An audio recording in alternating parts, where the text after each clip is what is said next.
जंग की शुरुआत तब नहीं होती जब दो तलवारें टकराती है। असली जंग तो तब से चालू हो जाती है जब दुश्मन तुम्हारी सोच में डर, शक और झूठ का बीज बो देता है। Whoever controls the mind controls the war।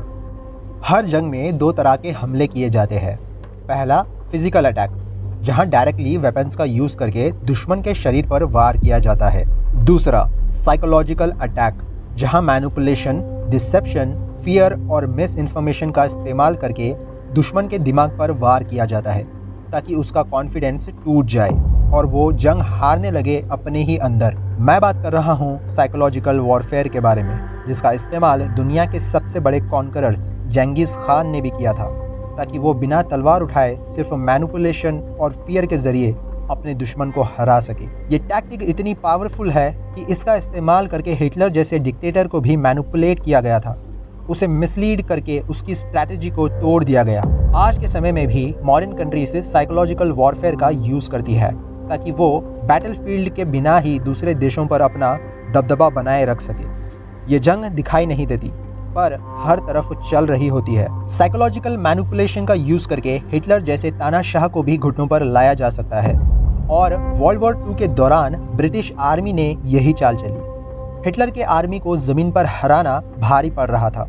उसके पास नंबर्स में काफ़ी ज़्यादा फाइटर जेट्स थे और ज़मीन पर वो अपने सोल्जर्स को ऐसे ड्रग्स देता जिससे बिना आराम किए सोल्जर्स कई दिनों तक लड़ पाते। अब मेरा चैनल कोई हिस्ट्री चैनल नहीं है, इसलिए मैं बिना ज़्यादा डिटेल्स में जाए मुद्दे पर आता हूँ। देखो, ये है आइलैंड ऑफ सिसिली।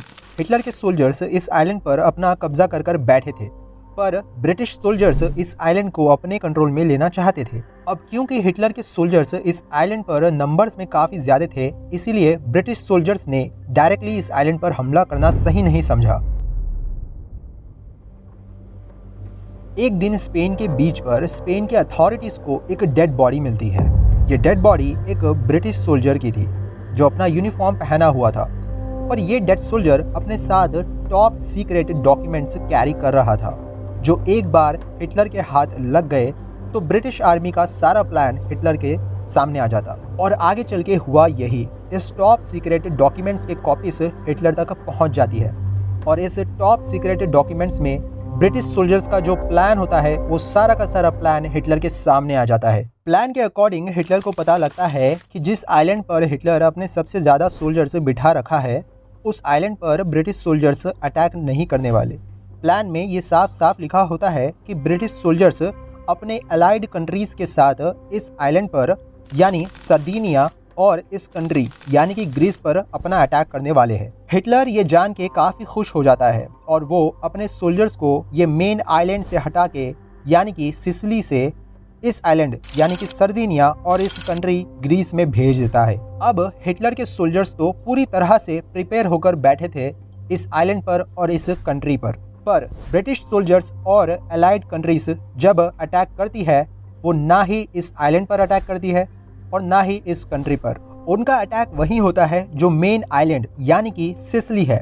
अब क्योंकि सिसिली में हिटलर के सोल्जर्स काफ़ी कम थे, इसीलिए ब्रिटिश सोल्जर्स को कैसा भी करके इस आइलैंड को अपने कब्जे में ले लेते हैं। पर हिटलर ग्रीस और सर्दिनिया से सोल्जर्स को नहीं हटाता क्योंकि उसे लग रहा था कि ब्रिटिश सोल्जर्स डिस्ट्रैक्शन के लिए सिसिली पर अटैक कर रहे हैं ताकि हिटलर अपने ज़्यादा सोल्जर्स ग्रीस और सर्दिनिया से हटा के सिसिली में भेज दे। उसे अब भी लग रहा था कि ग्रीस और सर्दिनिया पर कभी भी अटैक हो सकता है। पर यहाँ पर आता है एक शॉकिंग ट्विस्ट।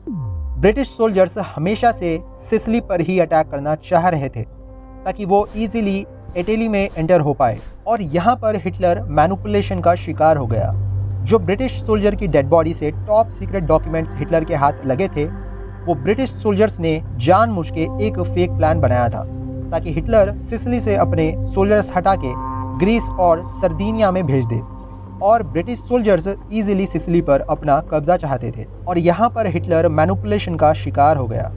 जो ब्रिटिश सोल्जर की डेड बॉडी से टॉप सीक्रेट डॉक्यूमेंट्स हिटलर के हाथ लगे थे वो कोई सोल्जर नहीं था, वो तो बस एक आम सा नागरिक था जिसको ब्रिटिश आर्मी ने एक सोल्जर का यूनिफॉर्म पहना दिया। तो ये था दोस्तों एक डिसेप्शन ऑपरेशन।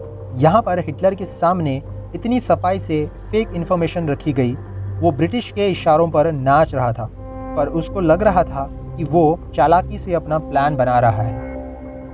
भले ही आपका दुश्मन या कंपटीशन कितना भी फिजिकली स्ट्रांग हो, अगर आपने उसको साइकोलॉजिकली अंदर से तोड़ दिया तो उसे बाहर से भी तोड़ना आसान हो जाएगा। इसीलिए साइकोलॉजिकल वॉरफेयर कोई आज की बनाई गई चीज नहीं है।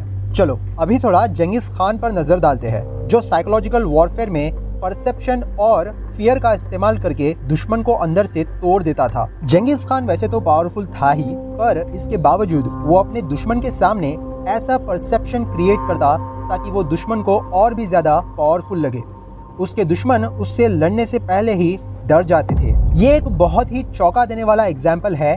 जंगीज खान जब रात के समय अपने आर्मी को लेके चलता तो वो एक सोल्जर से 3-3 मशाले पकड़ाता, ताकि जब दुश्मन की नजर पड़े उसके आर्मी पर तो उनको ऐसा लगे कि आर्मी का नंबर काफी बड़ा है। कोई भी आदमी जब जंगीज खान के आर्मी पर रात के समय नजर डालता तो वो ज्यादा मशाले देखकर ये समझ लेता था कि उसका नंबर जो है, आर्मी का नंबर काफी बड़ा है। पहले के समय क्या होता था, जब पता लगता था कि कोई सेना उनके तरफ हमला करने आ रही है तो राजा महाराजा स्काउट्स को भेजते थे ताकि उनको ये पता लग सके कि जो आर्मी उनके तरफ अटैक करने आ रही है उनका नंबर कितना बड़ा है।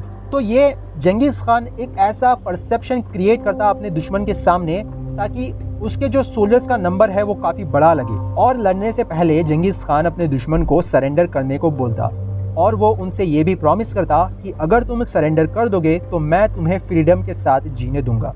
और जो सेना सरेंडर नहीं करती थी वो उनको इतना बेरहमी से मारता था और जानबूझकर 2 लोगों को जिंदा छोड़ देता था ताकि वो लोग जाकर बता सके कि जंगीज खान कितना खतरनाक राजा है। इसीलिए कई सिटीज और किंगडम्स जंगीज खान के डर से सरेंडर करना ही सही समझते थे। तो वो अपना परसेप्शन और फियर का इस्तेमाल करके दुश्मन से लड़ने से पहले ही उसको हरा देता। तो यहाँ ये एक साफ एग्जाम्पल है कि जंगीज खान सबसे पहले अपने दुश्मन के दिमाग पर वार करता। अब देखो, आप कहीं जंग में तो जाने वाले हो नहीं, पर क्या पता जाना पड़े फ्यूचर में, पर इसका मतलब ये नहीं है कि आप साइकोलॉजिकल वॉरफेयर से कुछ नहीं सीख सकते। और आज के समय में भी दोस्तों साइकोलॉजिकल वॉरफेयर का बहुत अच्छी तरह से इस्तेमाल किया जाता है कंट्रीज के द्वारा।